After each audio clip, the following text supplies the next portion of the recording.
Nasib oknum letkol usai aniaya warga dekat musala, CCTV-nya viral. Letkol ZK diduga sudah menganiaya seorang warga yang masih berusia 11 tahun. Peristiwa yang terjadi di dekat musala Jalan Yasin Sama, Kelurahan Dua Ilir, Kecamatan Ilir Timur 2, Palembang, itu viral di media sosial. Pasalnya, aksi yang dilakukan ZK terekam CCTV dan diunggah ke media sosial. Terkait peristiwa tersebut, Denpom 24 Palembang turun tangan. Detasemen Polisi Militer Denpom 24 Palembang saat ini dikabarkan sedang dalam proses penyidikan dan pendalaman terkait kasus dugaan penganiayaan tersebut. Kapolda Sriwijaya Kolonel Putri Arianto pada Kamis tanggal 18 Mei tahun 2022 menyatakan pihaknya tidak bisa membenarkan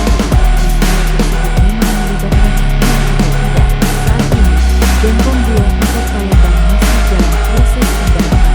Menurut warga, jika nantinya dalam pendalaman Denpom 24 Palembang, oknum TNI tersebut terbukti bersalah akan tindakan tegas dari pimpinan.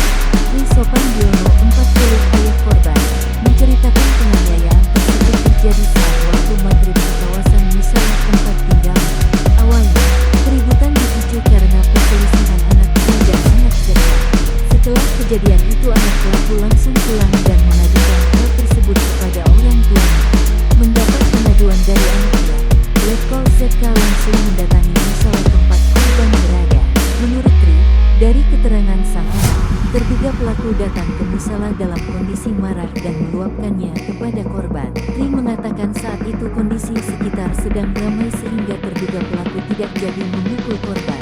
Akibat kejadian, korban trauma berat dan ketakutan.